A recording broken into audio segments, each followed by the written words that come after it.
Hey guys, it's Leo, and it's time to talk about episode 17 of HUGTTO PRECURE.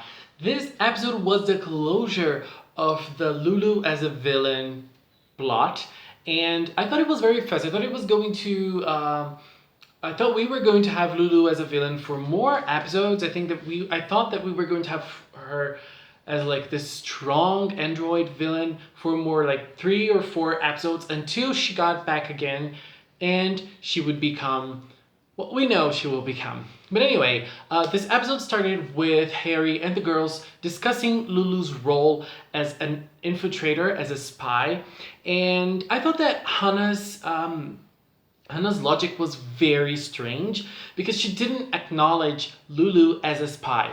She didn't at all. And so I feel like this is a very strange thing. Although we didn't have a middle ground at first. We didn't have a middle ground. Harry saw her as a spy and Hannah saw her as a good person. There was no middle ground here. And Lulu, as we saw her, was right in the middle. She entered as a spy and she ended up as an ally for the Cures because she learned that the girls were Cures and quickly she was trying to gather information so that she could defeat them, but at the end, she ended up helping the Cure. She ended up helping Homare become a Cure in episode 16.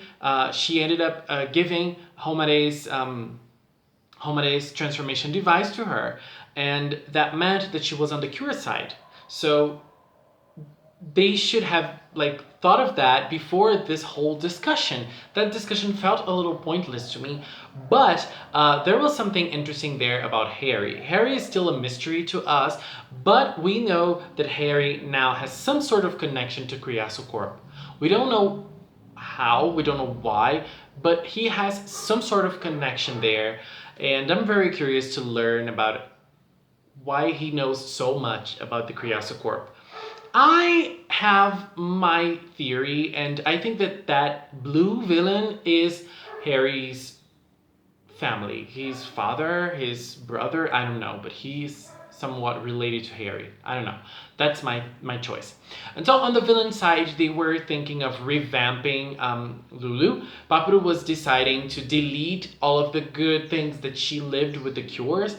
And that blue villain that I forgot the name, he decided to install a more combat-oriented software on her so that she could become an android that is going to fight the Cures. And that's what he did. But because of that, Lulu ended up leaving, and she ended up going to attack the Cures without them actually telling her to. One thing that I loved about it was the fact that Paparu she was very into the whole thing. She was thinking about what was actually going on, and she was thinking about how she was going to deal with Lulu from now on. And that was very interesting to my point of view. I never really saw Paparu as a kind of a boss, and she was actually taking that role, and I absolutely love seeing that. And there was so much Paparu in this episode, and I was happy with that. I was very happy with that. And so Lulu went after the girls, and then a battle started. They couldn't really come to a conclusion by only talking, and then we had a battle. I hoped that they would use other directors in this episode. Like last episode, we had a very short battle, but the animation was crazy good, and they should have traded. They should have let that animator to this episode because that would have worked perfectly for this battle. This battle was interesting because so far the HUGTTO Cures haven't been really like the strongest. But when Lulu got that armor, I thought, oh my god, the Cures are gonna get wrecked. But they didn't. They were actually able to hold up against Lulu, and they ended up showing like a little of a stronger side. And even Etoile and Anji, who usually don't do anything in this episode, they were able to bring something else, bring something different. And so Lulu didn't have her memories anymore, and I think that this episode was one of the first episodes that the girls interacted with Paparu. I think it was one of the first times, and they actually even said her name. And I'm like, did we have a previous interaction in which they learned Paparu's name? I don't remember, but I liked seeing those three fighting, even though it was nothing special, but I liked seeing the girls like a little stronger. And Etoile and Anjay took the center stage in this fight. Curiel didn't do much. She was just there. She was just watching. And Anjay and Etoile, they were able to defeat the whole matcha thing from Lulu. It broke down, and Lulu was able to collect information from the girls. And by collecting information from the girls, she remembered the things that she was supposed to forget. So I don't really know what happened.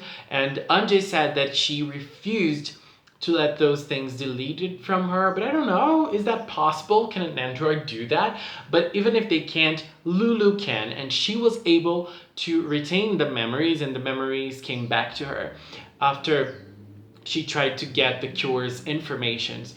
So those things, they got back to her, and because of that, she started feeling a lot of pain. And I thought that at the start, I was like, oh my god, there's so much agony. It was so hard watching that. But I liked it because, it was a way of the writers showing that Lulu has a heart as well. And, feelings for her are something that aren't really they don't really exist in Lulu. But at the same time, now that they start to exist, that they start blooming inside of her, it gives her pain. Because feelings, they hurt sometimes too, and I liked seeing that. I also liked that inside Lulu, there was a perfect world from the future. There was this perfect world inside of her.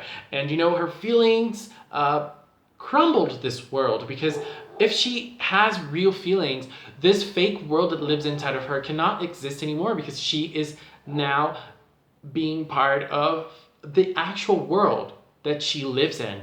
There's no fantasy world inside of her to make her feel secure and happy. No, she is actually feeling those things by actually existing. And that ended up being nice. I liked it. And I also liked that Anjay and Etoile used their first powers, and so they combined their new powers as well, so that Curiel was able to reach Lulu, and they were able to talk, they were able to bring Lulu back. And just to sum it all up, HUGTTO was also like the last one to touch Lulu's heart, and I loved that scene. That scene was so cute. HUGTTO is so precious, and I just felt like heart warmed seeing that. And so Lulu was able to get back on her feet, and she's now thinking for herself. She's not being controlled anymore, and I liked that. I thought it lacked a little bit of impact. I thought the scene, the whole fight was going to be more dramatic. It would be more. It would be harder for Lulu to go back, but it wasn't. It was actually very easy. Not that it's a problem, it's just like I was not expecting it to be this easy. And Paparu just went back. She was not ready to confront the girls, and she just went back. She went home. And so when everything was going on, there was one special character that was watching everything, and she probably watched the girls detransform, which is Emiru. And now Emiru knows that the girls are cures. I am so excited for the future of this season. You guys have no idea. I mean, Emiru, our best character, now is going to be like crazy on top of those girls to understand more and to learn more about cures and to learn more about what's going on. And she's gonna become a cure too. She's going to want to become a cure too. I mean, that's gonna be wild, and I am sure we're gonna have this amazing comedy that we have from Emiru. I just cannot wait. And so episode 17 had Lulu back to the heroines team. Now she's a good friend to the girls, and I want to see more and more of Lulu, and I really like her. Anyways, leave a comment with your opinions. Let's keep our talk in the comment box below. And guys, thank you so much for watching, and until next time, bye bye.